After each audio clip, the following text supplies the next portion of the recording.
स्वागत है आपको एक बार फिर से मेरे YouTube चैनल पर। तो आज क्लास 12 के जीव विज्ञान अभ्यास 2 में आज हम लोग पढ़ेंगे जयांग या स्त्री केसर क्या है, इसके कितने भाग होते हैं, आज इस वीडियो में बताया जाएगा। तो आप सभी विद्यार्थी अपने कॉपी में इसे नोट करते चलिएगा। तो जयांग या स्त्री केसर क्या है? पुष्प में मादा जन अंग के रूप में पाई जाने वाली संरचना को क्या कहते हैं? जयांग कहते हैं। तथा जयांग के प्रत्येक भाग को क्या कहते हैं? स्त्री केसर कहते हैं। तो पुष्प के अंदर जो मादा जन अंग होता है उस मादा जन अंग को जयांग कहा जाता है और यह जयांग के प्रत्येक भाग को क्या कहते हैं? स्त्री केसर कहते हैं। पुष्प के अंदर 2 भाग होते हैं, एक पुंकेसर होता है और एक स्त्री केसर होता है। तो मादा जो भाग होता है, मादा जो जन अंग होता है वह स्त्री केसर होता है और जो नर जन अंग होता है वह पुंकेसर होता है। तो आप सभी विद्यार्थी से नोट कर लीजिए कि जयांग या स्त्री केसर क्या है। अब स्त्री केसर के कितने भाग होते हैं? तो स्त्री केसर में 3 भाग होते हैं। पहला वर्तिकार्ग, वर्तिका और क्या है? अंडाशय। तो इस स्त्री केसर के 3 भाग वर्तिकार्ग, वर्तिका और क्या है? अंडाशय। अब चित्र के माध्यम से समझेंगे कि वर्तिकार्ग, वर्तिका और अंडाशय कहाँ कहाँ उपस्थित होते हैं। अब यह चित्र में ध्यान से देखिए कहाँ कहाँ पे कौन उपस्थित हैं। वर्तिकार्ग, ये सबसे ऊपरी जो भाग है उसे क्या कहेंगे? वर्तिकार्ग। यह वर्तिका है और यह जो है निभाग, ध्यान से देखते रहिए, इसे क्या कहेंगे? अंडाशय है। और यह जो अंदर जो बना है उसे क्या कहेंगे? बीजांड काय है। यह जो है बीजांड वृत्त है, बीजांड द्वार है। पराग नलिका, यह जो बीच में नलिका जो गया है उसका नाम क्या है? पराग नलिका है। अंतः व आवरण, यह अंदर जो बना हुआ है इसको अंतः आवरण कहते हैं। या बाहर बना है इसके क्या कहेंगे? बाह्य आवरण। और यह जो है इसका नाम क्या है? बीजांड है। तो आप सभी विद्यार्थी पहले इस चित्र को शॉर्ट स्क्रीन ले लीजिए और इसे अपने कॉपी में क्या कीजिएगा? बना लीजिएगा। बनाने के बाद से और भी आपको अच्छे से समझ में आ जाएगा। तो अब हम लोग समझेंगे अंडप। अंडप क्या है? तो यह पुष्प का मादा जन अंग है। जो अंडप होते हैं वह पुष्प का क्या होते हैं? मादा जन अंग होते हैं जो एक या एक से अधिक अंडपों का बना होता है। अंडप में 3 भाग होते हैं। तो जो मादा जन अंग होते हैं या उसमें एक से अधिक अंडपों का क्या होता है? बना होता है। अंडप में कितने भाग होते हैं? 3 भाग होते हैं। पहला का नाम अंडाशय, दूसरा का नाम वर्तिका और तीसरा का नाम वर्तिकार्ग। अब हम लोग समझेंगे अंडाशय क्या है। तो अंडप का सबसे नीचे वाला भाग जो होता है, याद रखिएगा, अंडप का सबसे नीचे वाला भाग अंडाशय कहलाता है। और अंडाशय के ऊपर जो पतली एक नली निकला है और उस नली को क्या कहते हैं? वर्तिका कहते हैं। तो आप एक एक चीज को हम लोग अच्छे से समझेंगे। जहां आपको समझ में नहीं आएगा आप सभी विद्यार्थी जरूर कमेंट कीजिए। तो अब यहाँ नोट कर लीजिए अंडाशय। अंडाशय क्या है? अंडप का सबसे जो नीचे वाला भाग होता है वह क्या कहलाता है?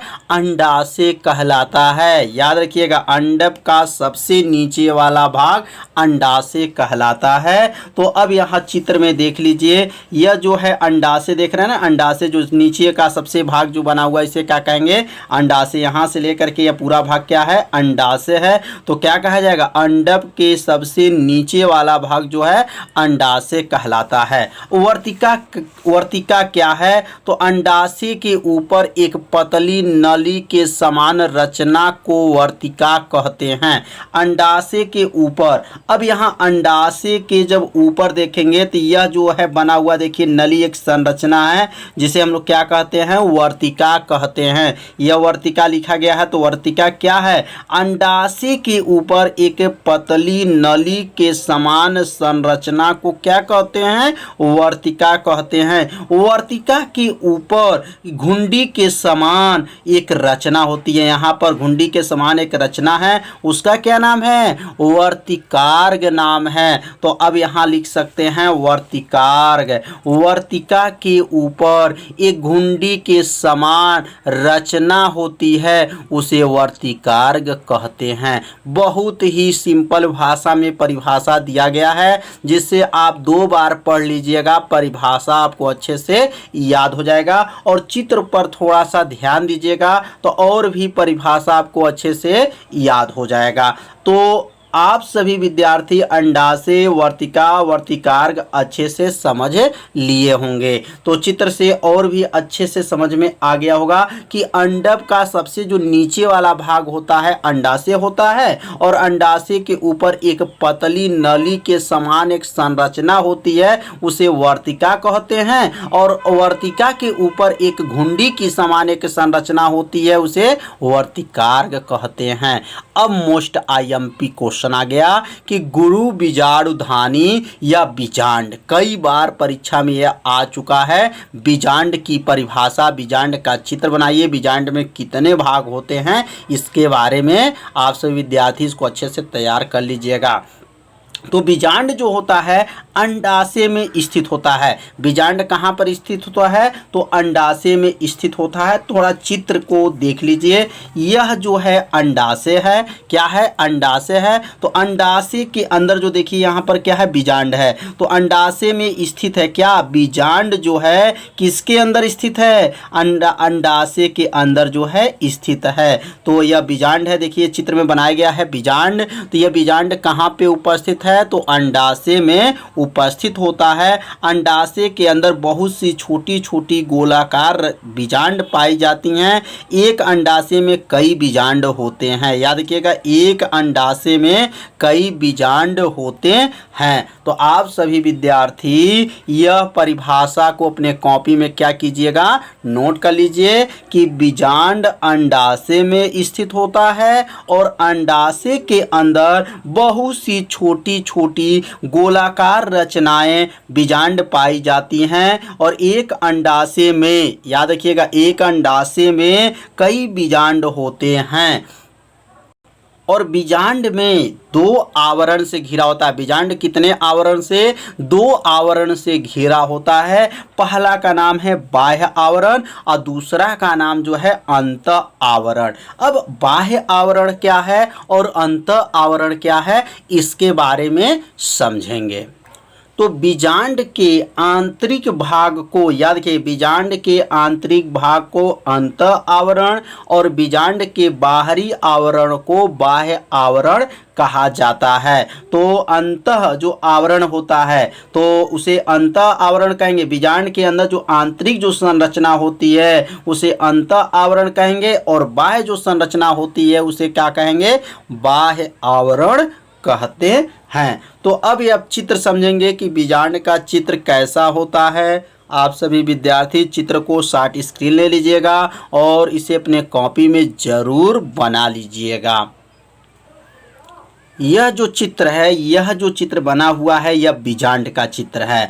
तो इसमें बीजांड का जो चित्र बना हुआ है, इसमें जो सबसे ऊपरी भाग जो देख रहे हैं इसका नाम है निभाग, और यहाँ से जो भाग है प्रतिमुख कोशिकाएं होते हैं। इसमें जो कोशिकाएं होती हैं उसे क्या कहेंगे? प्रतिमुख कोशिकाएं कहते हैं। और यह जो है अध्यावरण है, ध्रुवी केंद्रक होता है, भ्रूणकोश होता है, बीजांडकाय होता है, अंड कोशिका होता है, सहायक कोशिकाएं होते हैं, बीजांड द्वार होता है, या जो बना हुआ द्वारक जो देख रहे हैं इस द्वारक को क्या कहते हैं? बीजांड द्वारक कहा जाता है। तो आप सभी विद्यार्थी पहले चित्र को शॉर्ट स्क्रीन ले लीजिए, और शॉर्ट स्क्रीन लेने के बाद से अब हम लोग समझेंगे कि बीजांड द्वार क्या होता है। इसके बीजांड द्वार कहाँ पर स्थित होता है? तो यह बाह्य आवरण और अंत आवरण जिस स्थान पर अपूर्ण होते हैं उस स्थान को बीजांड द्वार कहते हैं। तो आप सभी विद्यार्थी पहले इसे नोट कर लीजिए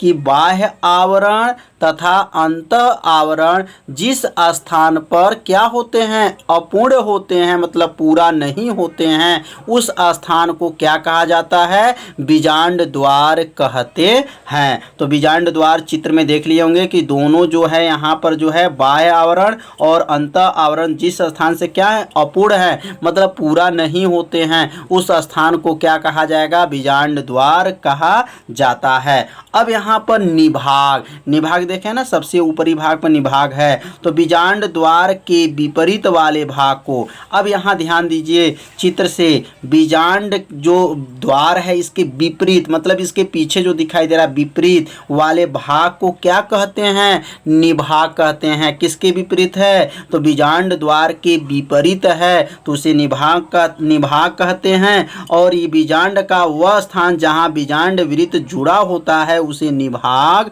कहते हैं। तो दो परिभाषा निभाग का है। तो आप सभी विद्यार्थी दोनों परिभाषा में से जो परिभाषा आपको अच्छे से याद हो जाए उसे आप लोग याद कर लीजिए। तो अब यहाँ पे नोट कर लीजिए कि बीजांड द्वार के विपरीत वाले भाग को क्या कहते हैं, निभाग कहते हैं। विपरीत मतलब बीजांड द्वार का जो विपरीत पीछे, मतलब इसके पीछे वाला जो भाग होता है उसी को निभाग कहते हैं। या बीजांड का वह स्थान जहाँ बीजांड वृत्त जुड़ा होता है उसे निभाग कहते हैं। तो समझ में आ गया होगा कि निभाग क्या है। अब हम लोग पढ़ेंगे बीजांड काय। बीजांड काय क्या है, तो लिखेंगे बीजांड का मध्य भाग बीजांड काय कहलाता है। बीजांड काय की परिभाषा कितना आसान है कि जो बीजांड का मध्य में जो भाग होता है उसे क्या कहते हैं, बीजांड काय कहलाता है। बीजांड का पूरा नाम याद रखिएगा। जो पूरा भाग किससे बना होता है, तो मृत दुत्तकी ऊतक का बना होता है। तो आप सभी विद्यार्थी बीजांड काय का परिभाषा अपने कॉपी में क्या कीजिए, नोट कर लीजिए कि बीजांड का मध्य भाग बीजांड काय कहलाता है। और यह किसका, बीजांड का पूरा भाग किस किस ऊतक का बना होता है, तो मृत दुत्तकी ऊतक का बना होता है। अब हम लोग पढ़ेंगे भ्रूण कोश। भ्रूण कोश क्या होता है, तो बीजांड काय में अंदर की ओर मादा को क्या कहते हैं, भ्रूण कोश कहते हैं। तो भ्रूण कोश का मतलब ये हो गया कि बीजांड काय में अंदर की ओर मादा को ही क्या कहा जाता है, भ्रूण कोश कहा जाता है। तो आप सभी विद्यार्थी इसे अपने कॉपी में नोट कर लीजिए, इसे 2 बार पढ़ लीजिए, आपको अच्छे से समझ में। गुरु बीजाणु जनन किसे कहते हैं, तो इसका उत्तर बहुत ही आसान है, बस थोड़ा सा आपको ध्यान देना है। मादा युग्मक का निर्माण होना, मादा युग्मक जो होते हैं उसमें जो निर्माण होना या गुरु बीजाणु का निर्माण होना ही गुरु बीजाणु जनन कहलाता है। तो युग्मक 2 प्रकार के होते हैं, एक नर युग्मक होते हैं और एक मादा युग्मक होते हैं। तो मादा युग्मक का निर्माण होना मतलब मादा युग्मक का विकास होना क्या कहलाता है, गुरु बीजाणु जनन कहलाता है। तो इसका परिभाषा आप सभी विद्यार्थी अपने कॉपी में से नोट कर लीजिए, 2 बार पढ़ लीजिए, परिभाषा आपको क्या हो जाएगा, याद हो जाएगा। तो अब अगला हम लोग पढ़ेंगे अधअस्त्री कोशिका क्या होता है। अधअस्त्री कोशिका के बारे में अब समझेंगे। तो बीजांड काय, जो बीजांड काय के अंदर एक अधअस्त्री कोशिका पाई जाती है। तो बीजांड काय क्या है, कल बताया गया था कि बीजांड का मध्य भाग, बीजांड के बीचों बीच का भाग क्या कहलाता है, बीजांड काय कहलाता है। तो कल के वीडियो में बताया गया था कि बीजांड काय की परिभाषा और बीजांड काय का पूरा भाग किस ऊतक का बना होता है, कल के वीडियो में बताया गया। आप सभी विद्यार्थी यदि आप नहीं जानते हैं तो प्लेलिस्ट में वीडियो है, वहां से जाकर के वीडियो को जरूर देखिए। तो अधअस्त्री कोशिका क्या है, तो बीजांड काय के अंदर एक अधअस्त्री कोशिका पाई जाती है। अर्धस्त्री कोशिका विभाजित होकर के दो कोशिकाओं का निर्माण करती है। जो अर्धस्त्री कोशिका होती हैं वह कितने कोशिकाओं में विभाजित करती हैं? दो कोशिकाओं का क्या करती हैं? विभाजित करती हैं। पहला का नाम है भित्ति कोशिका होता है और दूसरा का नाम जो है बीजाणु जनन कोशिका होता है। अब भित्ति कोशिका में कोई परिवर्तन नहीं होता है, मतलब इसके अंदर भित्ति कोशिका में कोई विकास नहीं होता है, कोई परिवर्तन नहीं होता है। और परिवर्तन किस में होता है? तो बीजाणु जनन कोशिका में होता है। तो आप सभी विद्यार्थी से विशेष में याद रखिएगा कि भित्ति कोशिका में कोई परिवर्तन नहीं होता है। अब हम लोग पढ़ेंगे बीजाणु जनन कोशिका क्या है। तो बीजाणु जनन कोशिका क्या है? तो बीजाणु जनन कोशिका बिना विभाजन किए मात्र कोशिका के तरह कार्य करने लगती हैं। बीजाणु जनन जो कोशिका होते हैं उन्हें बिना विभाजन किए मात्र कोशिका की तरह कार्य करने लगती है। क्या? बीजाणु जनन कोशिका जो होता है वो क्या है? मात्र कोशिका की तरह कार्य करता है। तो मात्र कोशिका क्या होता है, अब इसके बारे में समझेंगे। तो पहले इस परिभाषा को आप सभी विद्यार्थी अपने कॉपी में नोट कर लीजिए। यह एनसीईआरटी किताब से आपको परिभाषा बताया जा रहा है। तो मात्र कोशिका क्या होता है, अब इसके बारे में समझेंगे कि मात्र कोशिका क्या होता है। तो मात्र कोशिका में अर्धसूत्री विभाजन होता है। जो मात्र कोशिका होते हैं उसमें अर्धसूत्री विभाजन होता है और अर्धसूत्री विभाजन के द्वारा एक कोशिका विभाजित होकर के चार कोशिकाएं बना लेती हैं। तो एक कोशिका जो है विभाजित होता है और चार कोशिकाओं में क्या होती हैं? विभाजित हो जाती हैं। तो मात्र कोशिका भी आप सभी विद्यार्थी समझ लिए होंगे कि मात्र कोशिका जो होती हैं अर्धसूत्री विभाजन होता है। तो अब हम लोग पढ़ेंगे प्रप्रसु कोशिका के प्रकार। प्रप्रसु कोशिका कितने प्रकार के होते हैं? तो प्रप्रसु कोशिका दो प्रकार के होते हैं। पहला का नाम है प्राथमिक भित्ति कोशिका और दूसरा का नाम है कि प्राथमिक पूर्ण बीजाणु जनन कोशिका। अब हम लोग पढ़ेंगे प्राथमिक भित्ति कोशिका क्या है, उसके बाद पढ़ेंगे प्राथमिक पूर्ण बीजाणु जनन कोशिका क्या है।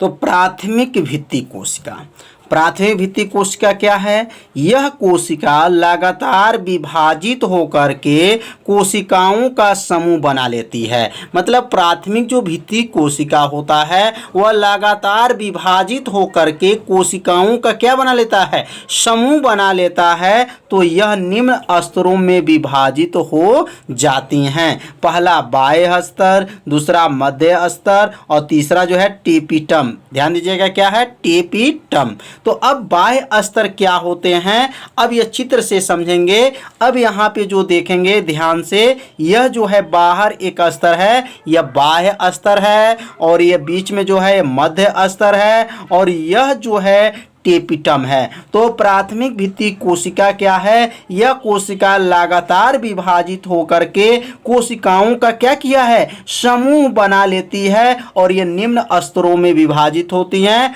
बाह्य स्तर, मध्य स्तर और टेपिटम। अब बाह्य स्तर क्या है? तो सबसे बाहरी एक कोशिकी, देखिए यहाँ पर सबसे बाहरी एक कोशिकी जो रेड में दिखाई दे रहा है वह एक कोशिकी एक परती, मतलब एक परत की संरचना होती है। जो स्तर होते हैं वह क्या है? सबसे बाहरी एक कोशिकी और एक परती संरचना को बाह्य स्तर कहा जाता है और इसका कार्य जो है सुरक्षा प्रदान करना होता है। जो रेड में आपको दिखाई दे रहा है यहां से लेकर के वह क्या है? बाह्य स्तर है। इसमें कितने परत होते हैं? तो इसमें एक परत होते हैं। मध्य स्तर में देखेंगे कि दो या दो से अधिक, यहाँ देखेंगे दो या दो से अधिक परती संरचना वाले भाग को क्या कहते हैं? मध्य स्तर कहा जाता है। यह अल्पकालीन होता है, परिपक्व होने के बाद ये क्या होगा, नष्ट हो जाता है। तो यह जो है बीच में जो देख रहा है इसमें दो या दो से क्या है,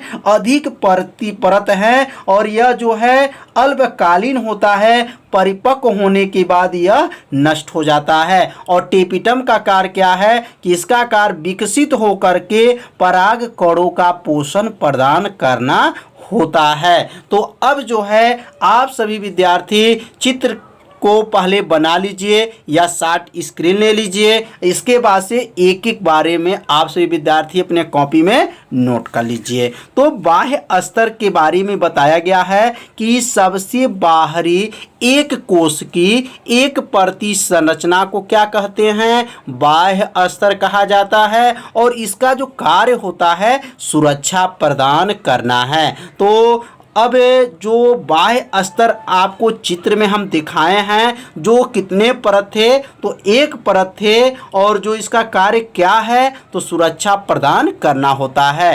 तो अब हम लोग समझेंगे मध्य स्तर। मध्य मतलब बीच में कितने परत थे, तो दो या दो से अधिक परत हैं जो क्या कहते हैं, अल्पकालीन होते हैं, और परिपक्व होने के बाद वो क्या होते हैं, नष्ट हो जाते हैं। तो ये लिख लेंगे दो या यहाँ लिख लीजिए दो या दो से अधिक, दो या क्या लिखेंगे, दो या दो से अधिक तीन परती संरचना वाले भाग को मध्य स्तर कहा जाता है। यह अल्पकालीन होता है, अल्पकालीन मतलब यह बहुत कम समय तक होता है। ये परिपक्व होने के बाद ये क्या होगा, नष्ट हो जाता है। जब इसका पूरा जो समय खत्म होगा, जब भी समय इसका पूरा परिपक्व हो जाता है, तो यह क्या होते हैं, मध्य स्तर जो होते हैं नष्ट हो जाते हैं। तो अब हम लोग पढ़ेंगे टेपिटम। टेपिटम क्या है, तो टेपिटम का कार्य होता है कि यह विकसित होकर के हो रहे परागकणों को पोषण को क्या करता है, प्रदान करता है। तो अब यहाँ पे इसको नोट कर लेंगे, टेपिटम। टेपिटम क्या है, तो इसका कार्य विकसित हो रहे परागकणों का पोषण प्रदान करना होता है। तो आप सभी विद्यार्थी समझ लिए होंगे कि यह टेपिटम है, और यह क्या करता है, परागकणों को पोषण प्रदान करता है। और यह जो बाहरी स्तर जो देख रहे हैं इसका नाम बाह्य स्तर, और यह जो है मध्य स्तर होता है। तो चित्र को आप सभी विद्यार्थी शार्ट स्क्रीन ले लीजिए, और इस चित्र को अपने कॉपी में ज़रूर बनाइए, परिभाषा को नोट करते चलिए। अब हम लोग पढ़ेंगे परागकण।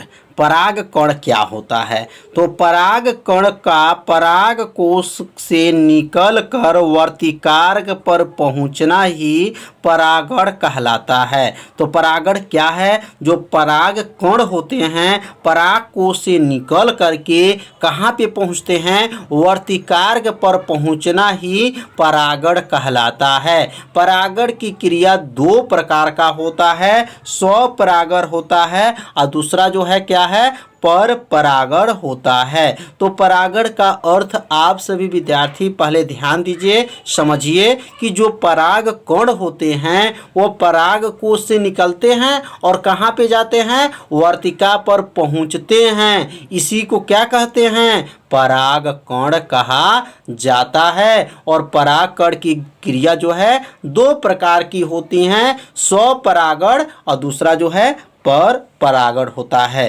तो आज का पढ़ाई जो है इतना ही रहेगा। कल के वीडियो में स्वपरागण और पर परागण के बारे में बताया जाएगा। तो कल का वीडियो आप देखना न भूलिए, यह प्रतिदिन अपने कॉपी में नोट करते चलिए। तो यदि मेरे चैनल पर पहली बार आए हैं तो मेरे चैनल को सब्सक्राइब ज़रूर कीजिए, वीडियो को लाइक कीजिए और वीडियो को शेयर कीजिए। तो आज इतना ही, तो कल मिलते हैं शाम को 8 बजे। तो तब तक के लिए सभी विद्यार्थियों को नमस्कार।